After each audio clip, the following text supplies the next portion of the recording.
Vous avez lancé l'année dernière le plus grand feu d'artifice d'Europe dans le domaine de Saint-Cloud. Oui. Comment avez-vous su agréger des talents et puis fédérer des équipes pour lancer un tel événement?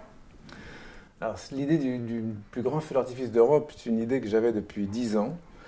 Et en parlant comme ça un petit peu autour de moi, un jour, il s'est trouvé que quelqu'un m'a dit « Appelle ce monsieur de ma part, c'est un artificier, expliquez ton projet. » Bon. Et donc, de fil en aiguille, je l'ai appelé, on a sympathisé, je lui ai décrit ma folie, il a adhéré à ma folie, il avait lui-même une société de pyrotechnie, il a fallu qu'on trouve un régisseur, il en avait un sous la main, et maintenant on est une équipe de 4 personnes. Donc j'assure la production, la billetterie et la communication, il s'occupe de la direction artistique, j'ai une entreprise qui s'occupe du montage du feu et j'ai un régisseur qui s'occupe de l'organisation. Voilà. Et donc on est une équipe réduite de 4 personnes pour faire ça. Pour vous, l'esprit d'équipe, c'est d'abord savoir faire adhérer ses équipes à son projet, à sa folie, comme vous avez dit. Oui, tout à fait. C'est pas forcément convaincre, c'est faire adhérer un ensemble de personnes à un projet. Et pour ça, il faut être très sincère sur son projet, il faut être, comment dirais-je, passionné par ce projet, et puis vous déclenchez chez d'autres éventuellement la même passion, voire la même curiosité, donc ils adhèrent à votre folie, comme vous dites, oui. Et c'est ce que vous avez réussi aussi à faire dans votre entreprise, PAP, convaincre des gens du bien fondé de son idée? Dans l'entreprise, oui. L'entreprise, maintenant, elle a plus de 30 ans, donc elle a démarré avec une idée toute simple. PAP, c'est vraiment une idée simple.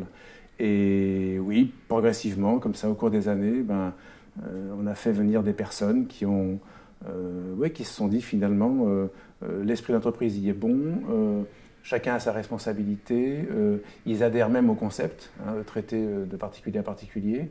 Voilà, à partir de là, vous gardez les meilleurs, vous gardez les talents, vous gardez tous ceux qui ont envie de travailler avec vous, et puis dans la bonne humeur, ça fonctionne.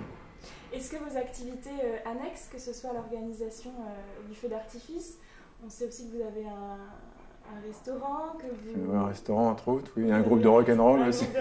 Oui, c'est vrai. Est-ce que ça nourrit votre vie d'entrepreneur et aussi la vie de votre entreprise?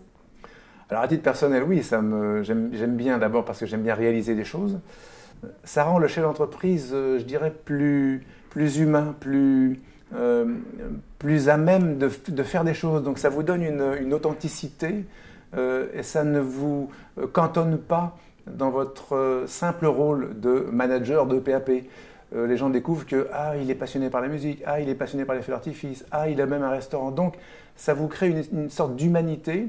Et alors pour peu que les gens après adhèrent à une ou plusieurs de vos passions, ça crée une ambiance qui m'apparaît très positive pour l'entreprise. Donc je ne me cache pas de toutes ces activités annexes, absolument.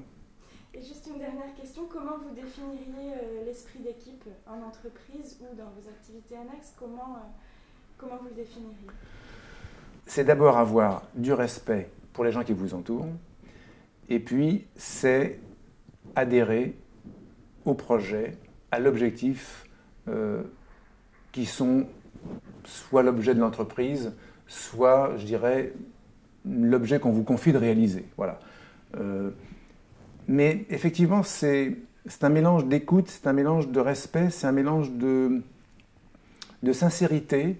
Voilà, c'est un espèce de ciment qui se crée autour des personnes, qui font qu'elles essayent toutes d'aller dans le même sens. Le pire dans une équipe, c'est quand tout le monde veut tirer chacun de son côté et que ce n'est pas la bonne direction. Ça, c'est vraiment le problème qu'il faut régler dans une entreprise.